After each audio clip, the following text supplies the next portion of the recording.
Te invito a que abra la palabra de Dios en el libro de los Hechos, capítulo 18. Ya el pastor Méndez oró por la predicación de la palabra. Nosotros vamos a estar regresando en el día de hoy a lo que es esta serie que comenzamos meses atrás.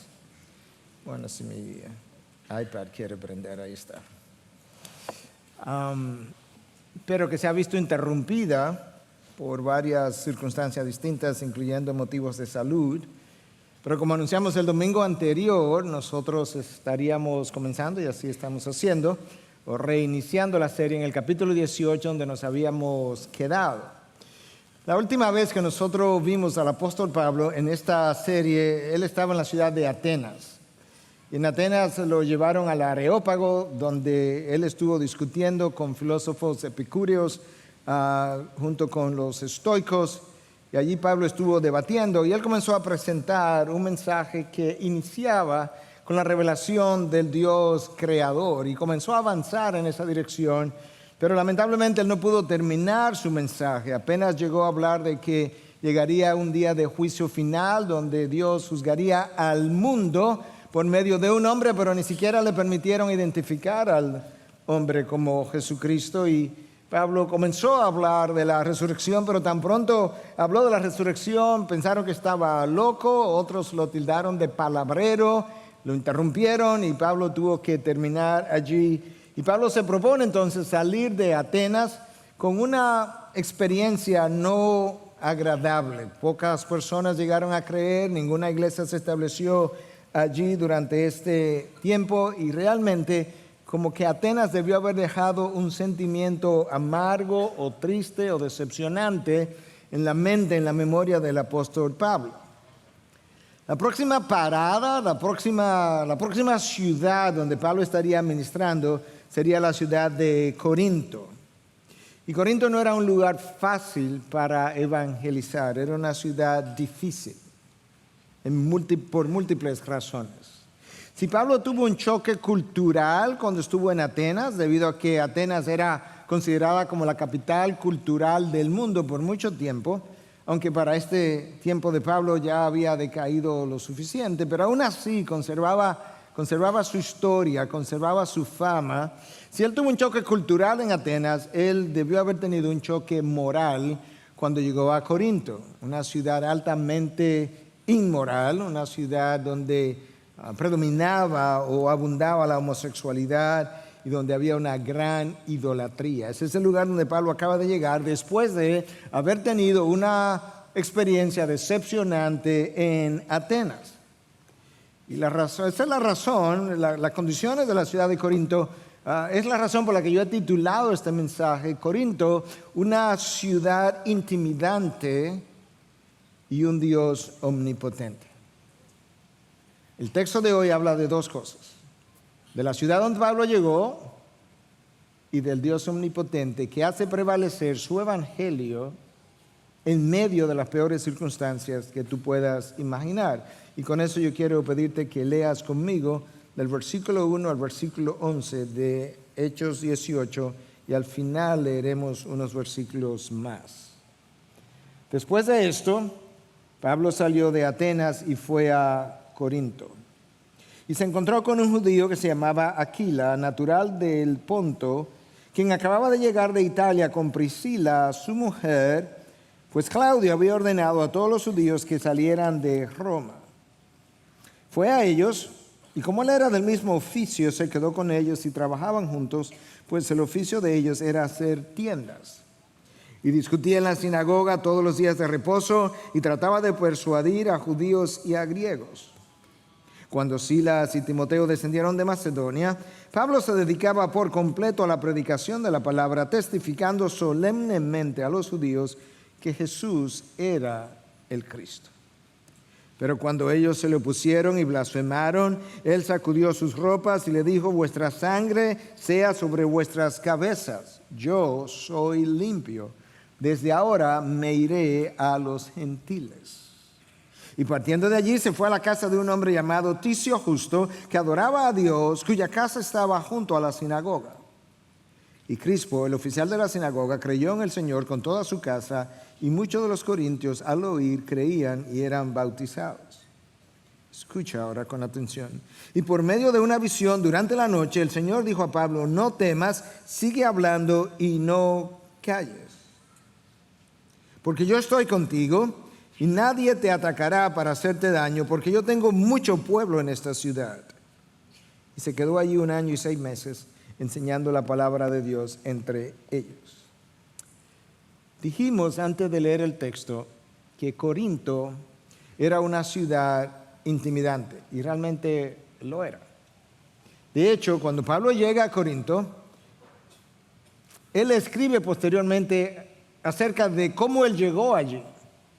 Y él le dice en su primera carta, capítulo 2, versículo 3, y estuvo entre vosotros con debilidad, con temor y mucho temblor. Escucha esas 3 palabras: debilidad, con temor y mucho temblor. Si tú conoces algo de la vida del apóstol Pablo, tú sabes que este no es un hombre fácil de amedrentar. Y sin embargo, al venir de Atenas, quizás emocionalmente gastado, emocionalmente cansado, decepcionado, y al llegar a Corinto y encontrarse con aquel ambiente inmoral, idolátrico de la ciudad, Pablo experimenta temor, temblor, debilidad. Yo creo que el ambiente social, la actividad demoníaca de aquel lugar que estaremos describiendo, las condiciones en que la ciudad se desenvolvía, contribuyeron significativamente a la experiencia negativa que él había tenido en Atenas. Corinto era una ciudad griega, era una ciudad que apenas estaba a 50 millas o 82, 83 kilómetros de distancia de Atenas. Tú podías llegar en un par de días a caballo quizás de una ciudad a otra, o si te iba por barco y había buen viento, en un barco de vela podría hacerlo en algunas horas. Y era una ciudad con una alta actividad comercial, con una posición estratégica, porque Grecia está dividida en una parte norte y una parte sur y unida entonces por un istmo estrecho. Corinto estaba y está al día de hoy en ese istmo estrecho, de manera que toda mercancía que iba del norte al sur y de sur a norte pasaba por Corinto, y eso la hizo muy próspera. Era una ciudad muy poblada. Algunos estimados varían desde un número poco probable de 20,000 habitantes a un número más probable de más de 300,000 habitantes. De hecho, algunos la consideran hoy, al analizar los hechos, como la tercera ciudad del imperio, solamente detrás de Roma y Alejandría. Ese era Corinto para comenzar. Altamente comercial, una gran metrópolis, muy cosmopolita, con una gran diversidad de razas o nacionalidades distintas, con mucha actividad y con unos juegos atléticos muy conocidos. En esa ocasión habían 2 tipos distintos de juegos conocidos. Estaban las Olimpiadas, que se celebraban y se siguen celebrando cada 4 años, que comenzaron en Atenas. Y luego estaban los Juegos del Istmo, que eran estos juegos que Corinto celebraba.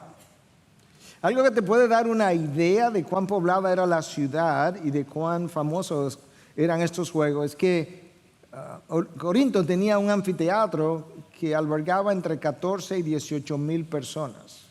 Para la antigüedad eso es, como dirán en inglés, humongous, eso es muy grande. Y tenía otro anfiteatro cubierto que albergaba unas 3,000 personas.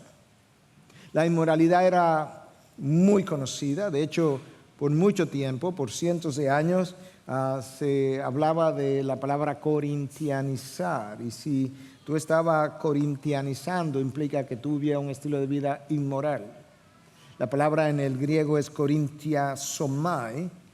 Si tú no eras de Corinto y alguien te llamaba un Corinto, te estaba llamando inmoral. Eso te da una idea de cuán conocida era esta ciudad por su alto índice de inmoralidad. Pudiera compararse hoy en día a Ámsterdam, París en Europa, en Estados Unidos a New Orleans, a New York, a San Francisco, o alguna de Las Vegas, o alguna de estas ciudades que tienen un alto índice de un estilo de vida similar.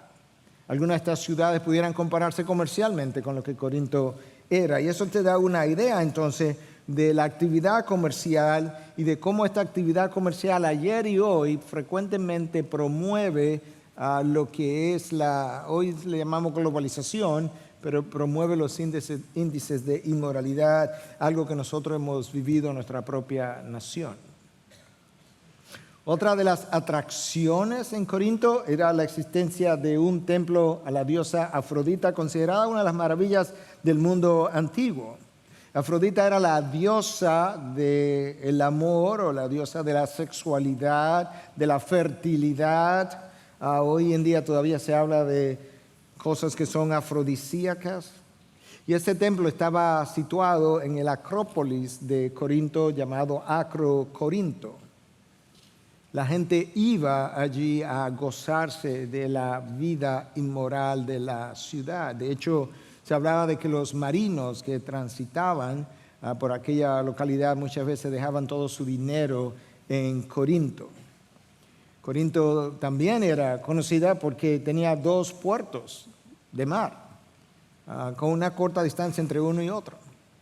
Uno en el este y uno en el oeste. De hecho, nosotros conocemos de Cencrea, conocemos de algo porque Febe, la diaconisa que es mencionada en Romanos 16, 1, era de la iglesia de Cencrea y ese era uno de los 2 puertos que Corinto tenía. La ciudad no solamente conocía el culto a la diosa Afrodita, sino que tenía múltiples otros altares y templos, y entre esos otros estaba el dios Poseidón, el dios que reinaba sobre los mares. Para el segundo siglo, en el mercado público de Corinto, no solamente habían estatuas de Poseidón y de Afrodita, pero habían estatuas también a Apolo, a Hermes, a Zeus, de manera que eso te da una idea de cuán inmersa estaba esta ciudad en la idolatría y en lo que eran los cultos paganos. Estas 1000 prostitutas tenían rituales continuamente, diariamente, en el templo a la diosa Afrodita, donde ellas actuaban en cierta manera con los visitantes por la paga, de tal forma que se estaba como adorando supuestamente a Afrodita en la medida en que ellos participaban en estas actividades sexuales. La Corinto de esa ocasión era considerada una ciudad comercial, como dijimos, cosmopolita, inmoral, pagana, idólatra y orgullosa. Esas condiciones hicieron de la ciudad una ciudad intimidante, hasta el punto que Pablo llega allí y les confiesa a ellos en una carta: cuando llegué a ustedes, hermanos, yo experimenté debilidad, temor y temblor. Las condiciones de la sociedad afectaron la iglesia. Cuando tú lees acerca de Corinto, de la iglesia de Corinto, en la primera carta de Pablo, tú te das cuenta hasta dónde el mundo alrededor llegó a, valga la redundancia, a mundanalizar la iglesia en vez de la iglesia a evangelizar la sociedad, algo que sigue ocurriendo hoy. Sin embargo, a pesar de eso, el evangelio se abrió paso y el Dios omnipotente detrás del evangelio hizo triunfar su mensaje en las peores circunstancias posibles, en una ciudad intimidante, pero que por encima de ella existía un Dios omnipotente a quien Pablo servía. Ahora, nota, esta es la ciudad. El resto de lo que nos queda es hablar de este Dios omnipotente y su providencia y su orquestación. Nota de qué manera Lucas comienza a revelarnos de una manera sutil el carácter de Dios cuando nos dice que Pablo llegó a Corinto y se encontró, como quien dice en inglés, by the way, pero no hay por casualidad en el reino de los cielos. De manera que Pablo llega a Corinto justamente cuando ya Priscila y Aquila es el esposo, Priscila la esposa, cuando ya Aquila y Priscila habían llegado a Corinto. ¿Y de dónde habían llegado? Habían llegado de Italia y más específicamente de Roma, después que Claudio había dado un decreto, había expulsado a los judíos de Roma, pero resulta que ellos son expulsados de Roma por un decreto de Claudio que obviamente está bajo la soberanía de Dios, y ellos llegan a Corinto y llegan antes que Pablo, establecen una casa, porque el texto dice que Pablo se quedó con ellos, otras traducciones dice Pablo vivió con ellos, tenían una casa que podía darle albergue a Pablo, ellos eran judíos igual que Pablo y ellos eran del mismo oficio de Pablo. Nada de eso es una coincidencia, eso es una diosidencia. Eso es parte del cuidado providencial de Dios para con su siervo, que lo saca de Atenas justamente en el momento en que él va a encontrar allí apoyo, porque él iba a necesitar apoyo en un momento de debilidad de su vida y de su ministerio. Y él se encuentra allí con esta pareja, Aquila y Priscila, del mismo oficio que Pablo. Ellos hacían tiendas, trabajaban con pieles, y estas tiendas muchas eran de pieles. El texto dice en el versículo 3, Pablo se quedó a vivir y a trabajar con ellos porque eran fabricantes de carpas al igual que él. Pablo todo el tiempo insistió en trabajar para apoyar su propio ministerio. Pablo estaba preocupado de que si él aceptaba el apoyo económico, financiero de las iglesias donde él estaba ministrando, que eso pudiera servir de piedra de tropiezo para el evangelio, y él prefirió trabajar de día y de noche hasta fatigarse precisamente para evitar que el evangelio pudiera tropezar. De esa manera, escucha cómo él le dice eso mismo a los tesalonicenses en su primera carta en 2:9. Porque recordáis, hermanos, nuestros trabajos y fatigas, como trabajando de día y de noche, para no ser carga a ninguno de vosotros, os proclamamos el evangelio de Dios. Trabajaron de día o trabajó de día y de noche para evitar ser carga y evitar ser piedra de tropiezo. Pablo llega a una ciudad atemorizado donde ya Dios ha provisto compañía, como mencionamos. Dios había movilizado una pareja desde Roma hasta Corinto. Ellos pudieron haber ido a otra ciudad, pero no, fueron a Corinto, donde Pablo iba a estar y donde se iba a establecer una amistad tan cercana que cuando Pablo sale de Corinto, 18 meses después, sale en compañía de Aquila y de Priscila. La expulsión de los judíos de Roma coincidió con la salida de Pablo de Atenas. La llegada de Pablo a Corinto ocurre poco tiempo después de la llegada de Aquila y Priscila a Corinto. Y esa pareja les sirvió de apoyo. Dios conoce nuestras debilidades. Dios conoce que la soledad no es buena para nosotros, y cuando Dios ve a sus siervos en soledad o en debilidad, Él conoce también quién puede o quiénes pueden ministrarle, y frecuentemente Él moviliza a personas de un lugar a otro y los trae al lado de la persona en necesidad. Nuestro Dios es tan Dios que no solamente Él movió a Aquila y a Priscila de Roma, sino que para este tiempo movió a Timoteo y a Silas desde Macedonia y lo trajo a Corinto para acompañar a Pablo y para sostener a Pablo. Evidentemente, Pablo había dejado recado para Silas y Timoteo que se unieran a él en Atenas. Si tú lees el resto del Nuevo Testamento, parece ser que Silas y Timoteo se unieron a Pablo en Atenas, pero Pablo los devolvió y envía a Timoteo a Tesalónica y envía a Silas a Filipo, y ese es el área de Macedonia. Y ahora cuando él está en Corinto, el texto nos dice que cuando ellos llegaron de Macedonia, Pablo pudo dedicarse por completo a la predicación. Vamos a llegar ahí en un momento. Pero lo que Dios está haciendo es suplir la soledad de Pablo, suplir la debilidad de Pablo con compañeros que él necesitaba, que podían apoyarle en oración, que podían apoyarlo de diferentes maneras. Y yo creo que parte de la necesidad de Pablo tenía que ver con esa guerra espiritual de la cual él habla a los Efesios cuando les dice que nuestra lucha no es contra carne ni sangre, sino contra huestes espirituales de maldad, huestes innumerables, miles de seres angelicales caídos en las regiones celestiales. Y Corinto era un lugar perfecto para dicha guerra espiritual. De manera que ahora tú tienes en el versículo 5 lo siguiente: cuando Silas y Timoteo descendieron de Macedonia, Pablo se dedicaba por completo a la predicación. Primero Pablo estaba haciendo tiendas con Aquila y Priscila, pero resulta que Silas y Timoteo llegaron de Macedonia. Y ahora dice el texto que Pablo se dedicaba por completo a la predicación, testificando solemnemente a los judíos que Jesús era el Cristo. Una vez más, cuando tú lees el resto de lo que el Nuevo Testamento dice, tú puedes ver que lo más probable es que Silas y Timoteo trajeron una ayuda de parte de las iglesias de Macedonia, una ayuda económica que permitió que Pablo dejara de trabajar para dedicarse completamente a la predicación del evangelio. Y en este caso el texto dice que él testificaba solemnemente. Esto es algo serio. Pablo entendía la seriedad de la vida eterna. Él testificaba solemnemente de que Jesús era el Cristo. ¿Dónde Pablo hacía eso? El texto nos dice, en el mismo lugar donde Pablo siempre lo hizo, versículo 4, y discutía en la sinagoga todos los días de reposo y trataba de persuadir a judíos y a griegos. Pablo intentaba persuadir a judíos y a griegos. Recuerden que la semana pasada yo les citaba un texto de Pablo en la segunda carta a los Corintios, capítulo 5, donde Pablo dice, conociendo el temor del Señor, persuadimos a los hombres.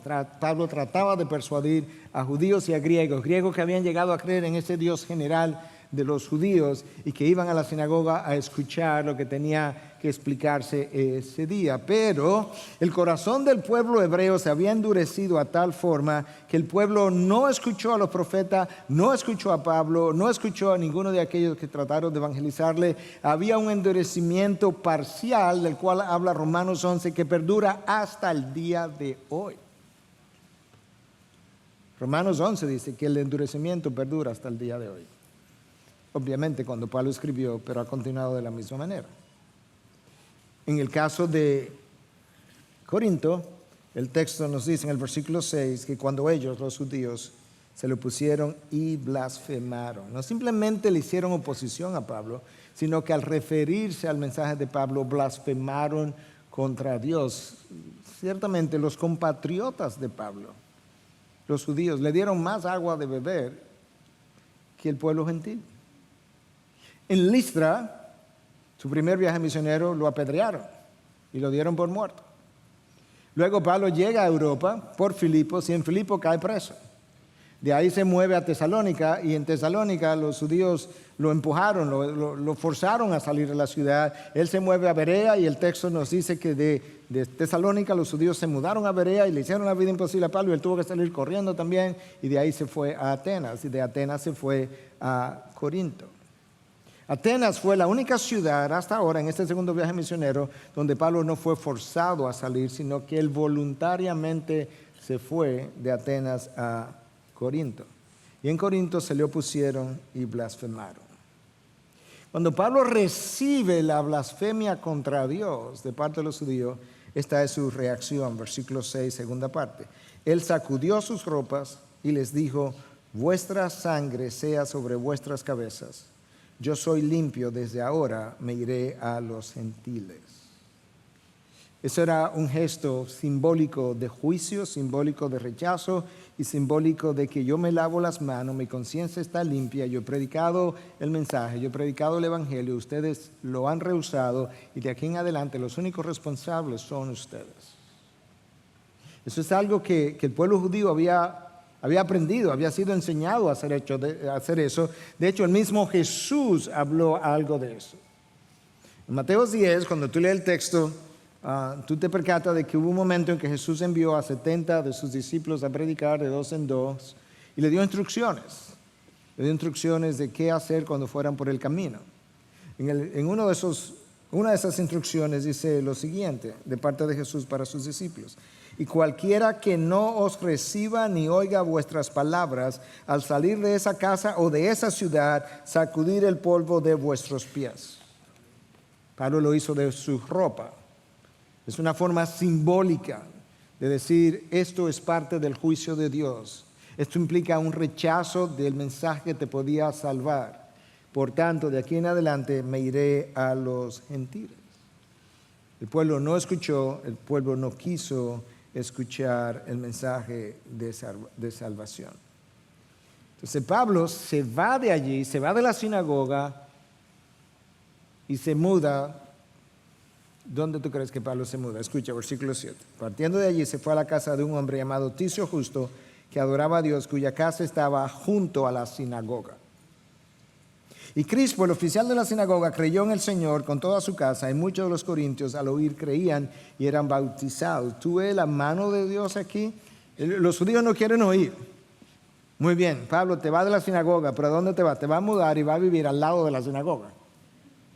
Y resulta que aunque muchos de ellos no creyeron, el oficial de la sinagoga llegó a creer, él y toda su casa. Esa fue una conversión importante, porque este era un hombre de relaciones entre los judíos, porque él era el oficial de la sinagoga, de relaciones probablemente entre los griegos también, sobre todo aquellos que venían a la sinagoga, de tal forma que con toda probabilidad Dios usó esa conversión del oficial de la sinagoga, viviendo Pablo al lado de la sinagoga, para traer a la fe a muchos otros, porque el mismo texto del versículo 8 nos dice, muchos de los corintios al oír creían y eran bautizados.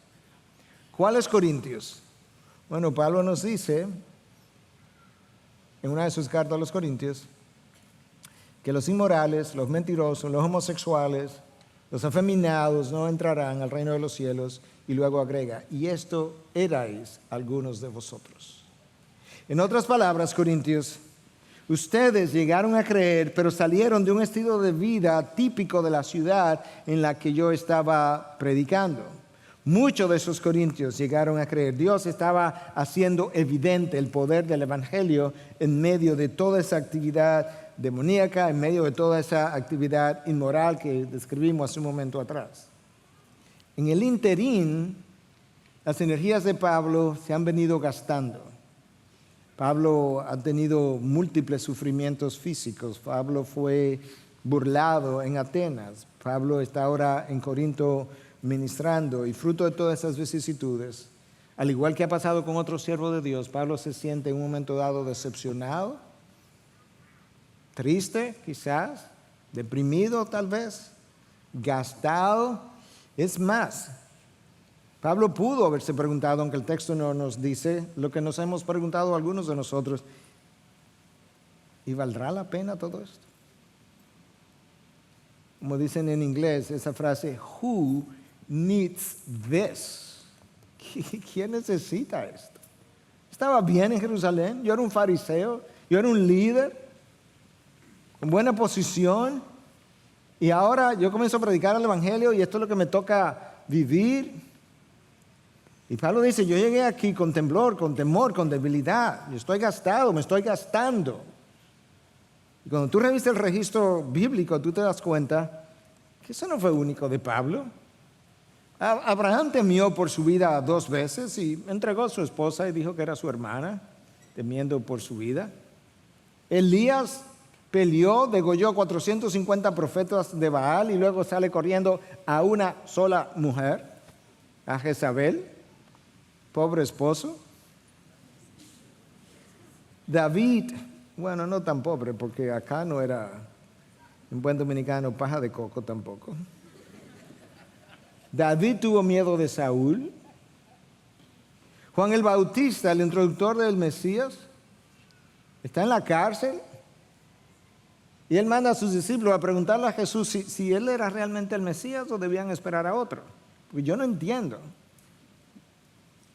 Juan el Bautista oyó la voz de Dios, vio los cielos abrirse, vio el Espíritu Santo descender en forma de paloma, escuchó la voz de Dios cuando dijo, este es mi Hijo amado en quien tengo complacencia. Y en un momento dado dice, ve y pregúntale, porque yo no estoy seguro.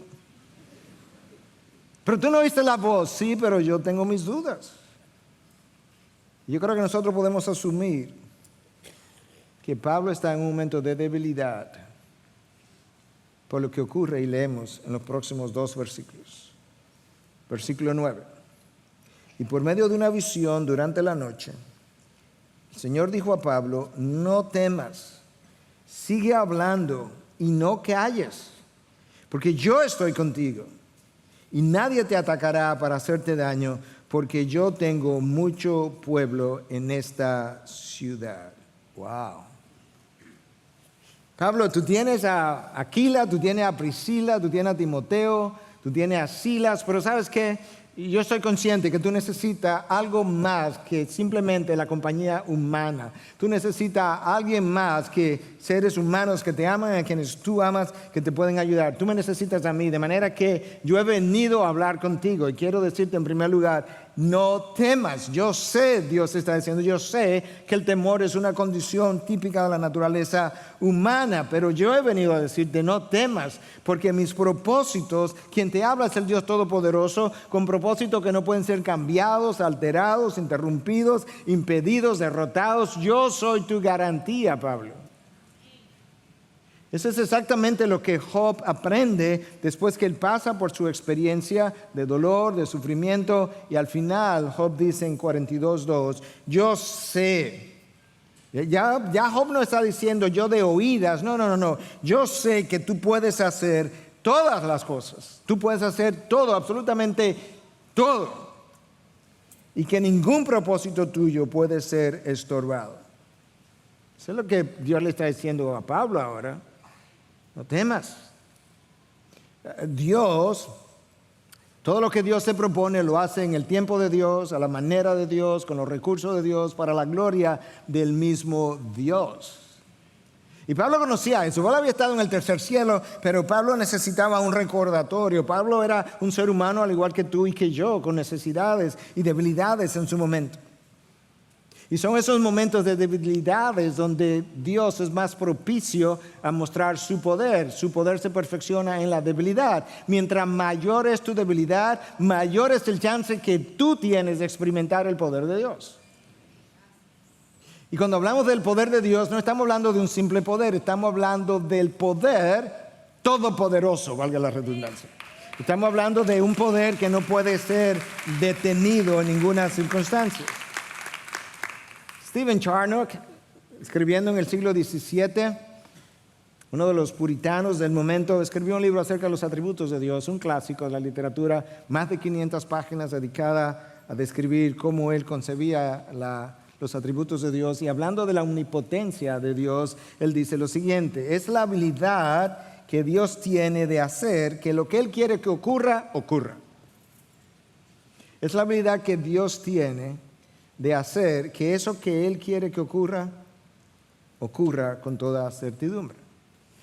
Y él agrega entonces, nuestros deseos son mayores que nuestras fuerzas, pero no ocurre así con Dios. En otras palabras, Charnock está ayudándonos a entender, a veces tú tienes deseos, tienes oportunidades, tienes incluso la idea de lo que quieres y sin embargo no puedes llevarlo a cabo porque no tiene el poder para hacerlo, pero con Dios no ocurre de esa manera. Charnock agrega, su poder es tal que Él puede hacer lo que le plazca sin dificultad y sin resistencia. Lo que Él quiera, Él lo hace como si no fuera nada. Él no puede ser chequeado, restringido o frustrado. Qué inútiles serían los decretos de Dios si Él no pudiera ejecutarlos. Imagina a Dios hablándole al mar que se abra y el mar no se abre. Escucha cómo el salmista lo dice en el Salmo 135:6. El Señor hace todo lo que quiere en los cielos y en la tierra, en los mares y en todos sus abismos. En otras palabras, Dios hace lo que Él quiere en el cielo, en la tierra y aún en el infierno. No hay un lugar donde Dios no pueda llevar a cabo sus propósitos. Mira cómo Jeremías 49:19 lo dice Dios hablando, porque ¿quién como yo? Imagínate que tu pastor te diga, ¿quién como yo? ¿Qué tú pensarías? ¿Qué tú pensarías que él estuvo comiendo anoche, que salió con una cosa así al día siguiente? Pero cuando Dios lo dice, es verdad. ¿Quién como yo? ¿Quién me puede desafiar? ¿Quién me puede retar? Esa es la razón por la que Pablo le escribe a los Efesios y en 3:20 le dice que Dios es capaz de hacer mucho más allá de lo que tú puedes pensar o imaginar. Dale rienda suelta. Hemos hecho este ejercicio en otras ocasiones. Dale rienda suelta a tu imaginación. Piensa en las cosas más wild, en las cosas más extrañas que tú pudieras pensar que Dios pudiera hacer. Dios te dice, ya llegaste. Yo puedo hacer mucho más que eso que tú acabas de imaginar. Mucho más de lo que tú acabas de... Tú no tienes idea de lo que yo puedo hacer. Y ese es el Dios que se le aparece a Pablo y dice, Pablo, no temas. No temas. Sigue hablando y no calles. Sigue proclamando mi palabra, sigue proclamando mi evangelio.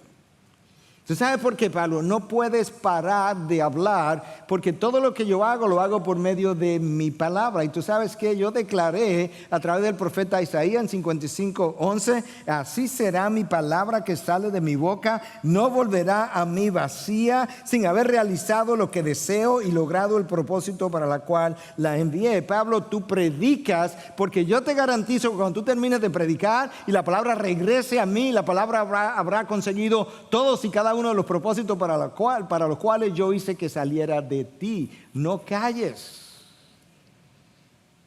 Pastor, ¿por es que algunos resultan endurecidos por la palabra? Así es. La palabra predicada endurece a algunos y ablanda a otros. Lo vimos el domingo pasado. Pero eso es parte de los propósitos para el cual o los cuales la palabra salió. Y Dios dice a través de su profeta, yo te garantizo que cuando mi palabra sale, la palabra no es simplemente una fuerza impersonal, es una fuerza con propósito, es un poder con un propósito determinado, va y hace lo que le toca hacer y luego regresa a mí otra vez. El Dios que formó el universo es el Dios que se le aparece y le dice, Pablo, no temas y no calles. No trates de cometer el error que el profeta Jeremías cometió. Jeremías hizo algo en un momento dado que yo creo que tú y yo hubiésemos hecho mucho antes que Jeremías. Y es que Jeremías se percata, yo estoy predicando la palabra de Dios, yo estoy predicando la verdad y sin embargo me están persiguiendo. Y la única causa de la persecución es la predicación de la palabra. Mejor me callo. Escucha cómo él lo escribe en Jeremías 20:8, segunda parte y versículo 9, para que tú veas qué ocurrió. Pues la palabra del Señor ha venido a ser para mí oprobio y escarnio cada día. Todos los días me persiguen, se burlan de mí, se ríen de mí. Porque la palabra que yo predico ha llegado a ser oprobio y escarnio. Pero si digo no les recordaré ni hablaré más en su nombre, esto se convierte dentro de mí como fuego ardiente encerrado en mis huesos. Hago esfuerzos por contenerlo y no puedo. Jeremías dice, oye, yo estoy acorralado porque si hablo la palabra me persiguen. Y si no la hablo, por dentro siento que me estoy quemando. Y hago todo el esfuerzo posible por contener esa palabra y no puedo contenerla. Así es que mi boca se abre sola, por así decirlo. Pablo, no temas. No te calles. Sigue hablando. Pablo era un hombre lleno de celo por Dios. Jeremías era un hombre lleno de celo por Dios, pero tenían debilidades. Jeremías se la pasaba llorando, por eso es reconocido como el profeta llorón. Y Pablo no creo que lloraba tanto como Jeremías, pero se cansó. Y sin embargo, estos hombres no eran comunes y corrientes en el sentido de su celo por Dios. Déjame darte una idea de cuando hablamos de un hombre celoso por las cosas de Dios, de qué estamos hablando. Para que puedas entonces entender que aún ese hombre se cansa en ocasiones, tiene debilidades y Dios lo sabe y Dios viene, Dios envía personas a su lado y en otras ocasiones Él mismo viene a su rescate. Pero escucha lo que J.C. Riley escribió hace ya mucho tiempo atrás en su libro conocido La religión práctica, de qué es un hombre celoso por Dios. Un hombre celoso en asuntos religiosos es eminentemente un hombre de una sola cosa. No es suficiente decir que él es un hombre sincero, cálido, que no compromete sus principios, sin dejadez, comprometido y ferviente en espíritu. Eso no es suficiente. Escuche. Él es un hombre que solo ve una cosa. A él le importa una cosa. Él vive para una cosa. Él vive inmerso en una cosa y esa cosa es el complacer a Dios. Independientemente de que él viva o muera, de que él tenga salud o esté enfermo, de que él sea rico o pobre, de que él complazca u ofenda a los hombres, de que otros crean que él es sabio o lo crean un necio, independientemente de que él sea culpado o reciba el aplauso, independientemente de que reciba el honor o la vergüenza, cada una de esas cosas a él le importan poco. Él arde por una sola cosa y esa cosa es complacer a Dios y avanzar la gloria de Dios. Si él es consumido al arder, a él le importa poco eso. Él está contento. Él siente ser como una lámpara que ha sido hecha para arder. Y si él es consumido al arder, él solo ha hecho el trabajo para el cual Dios lo designó. Esto es, dice Riley, lo que yo quiero decir cuando hablo de ser celoso en la religión. Pablo era un hombre así. Y sin embargo, Cristo tuvo que venir y decirle, Pablo, no temas, no calles. Sigue hablando, porque yo estoy contigo. Esto fue simplemente una reafirmación de lo que ya Cristo les había dicho a los discípulos cuando dio la gran comisión y le dijo, yo estaré con vosotros hasta el fin del mundo. Pablo, yo voy a estar contigo hasta que mi propósito aquí en Corinto haya terminado. Mi poder está contigo, mi fidelidad está contigo, mi soberanía está contigo, mi compañía está contigo. Y eso hace entonces que Dios pueda decirle a Pablo lo siguiente, y nadie te atacará para hacerte daño. Pablo, nadie. Los judíos se van a oponer. Pero yo te garantizo que tú no vas a caer preso en Corinto, que nadie te va a dar los 39 latigazos que tú has recibido en otras localidades, que nadie te va a dar con vara, que nadie te va a apedrear, porque yo estoy contigo. Nadie podrá atacarte. Yo he puesto un círculo de protección alrededor de ti y ese círculo es impenetrable. No calles, continúa hablando, no temas. Toda autoridad me ha sido dada en el cielo y en la tierra. ¿Te acuerdas de esas palabras de Cristo Jesús? Toda autoridad, se me da una autoridad universal que está por encima de todo el mundo, de toda creación. No solamente yo tengo el poder de hacer las cosas, yo tengo la autoridad otorgada por mi Padre para hacer cuanto a mí se me plazca.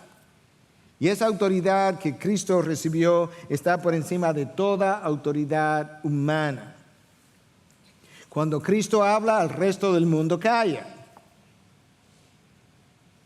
Pero cuando Dios te manda a hablar, no puedes callar. Y si lo intentas, no podrás hacerlo.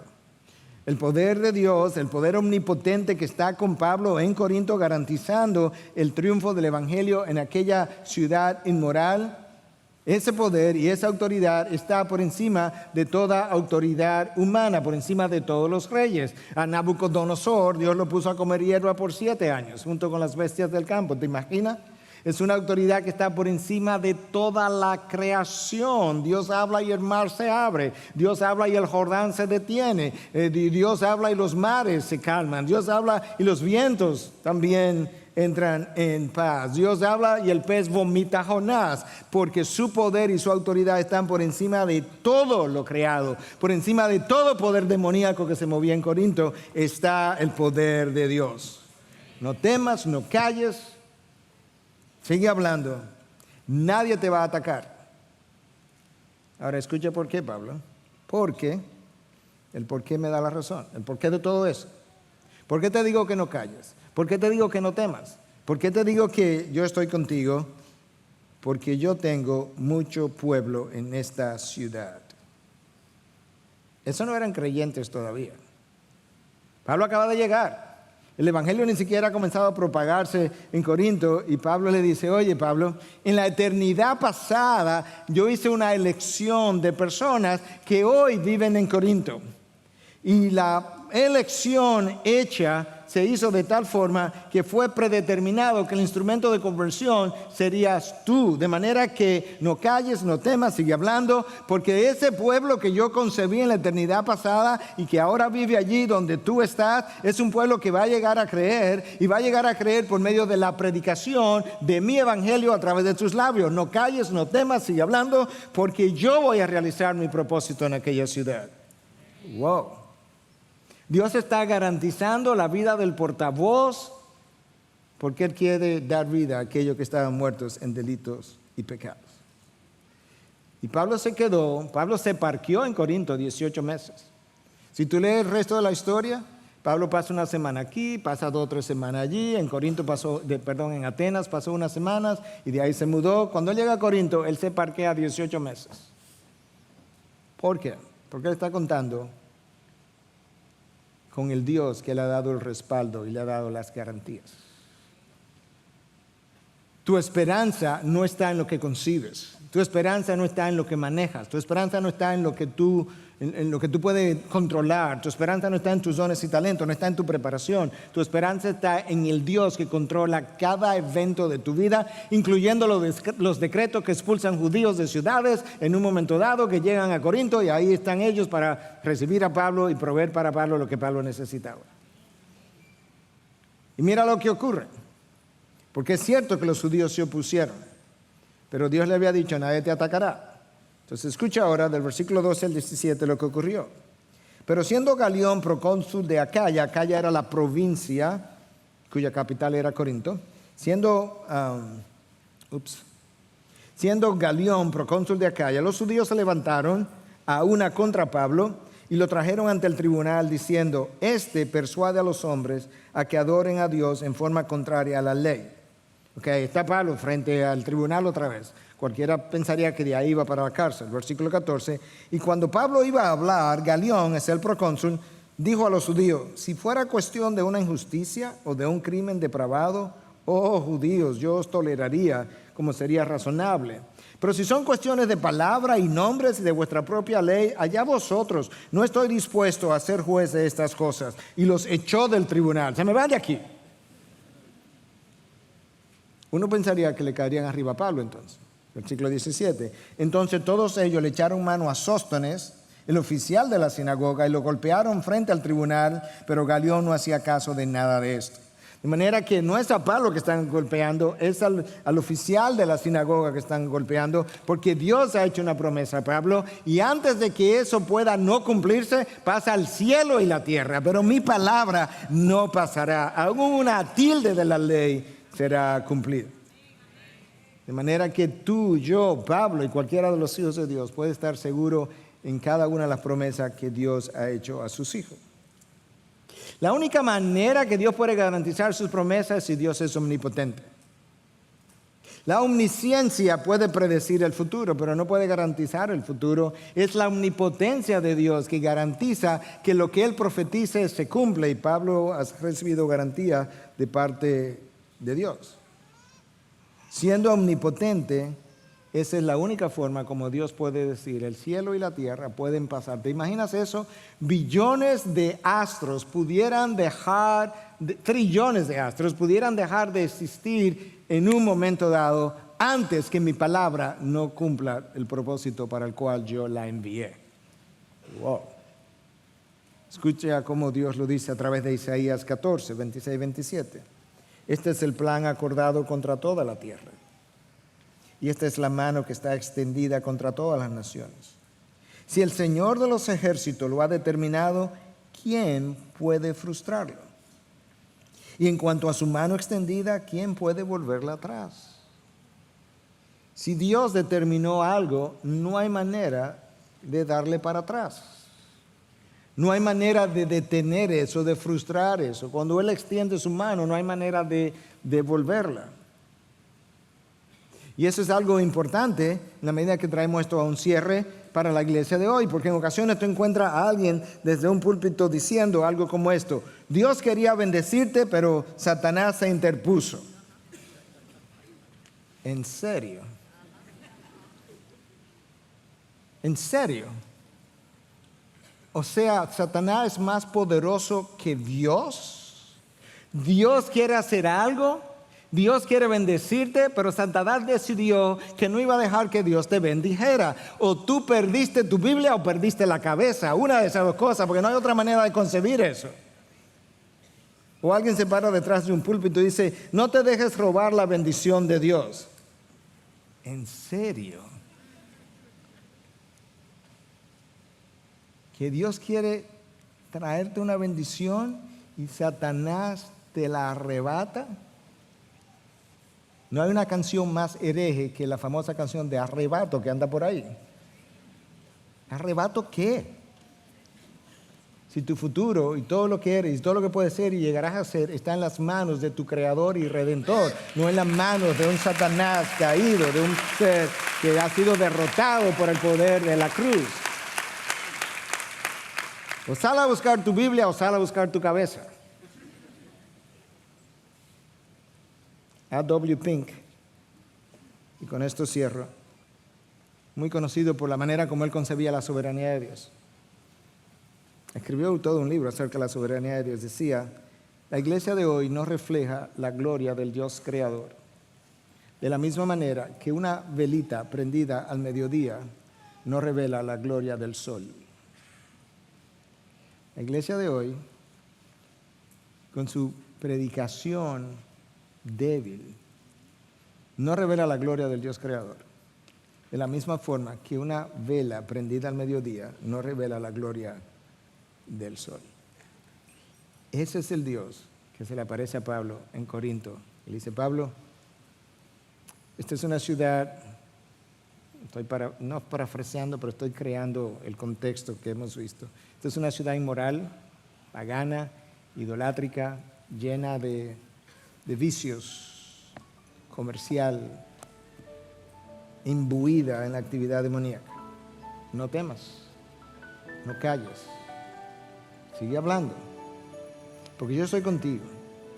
Y la razón por la que te doy la garantía es porque yo tengo mucho pueblo en esta ciudad. Y yo te voy a ser fiel a ti y al pueblo que yo elegí en la eternidad pasada. Entonces tú puedes ver la ciudad intimidante y el Dios omnipotente que está por encima de dicha ciudad.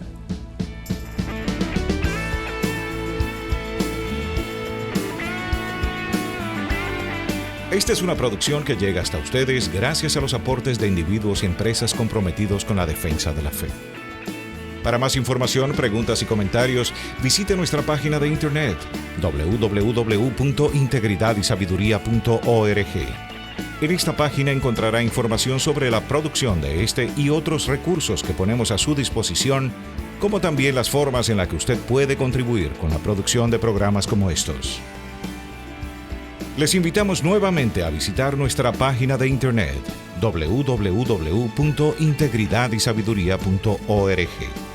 Será hasta la próxima, cuando nos reencontremos en su palabra.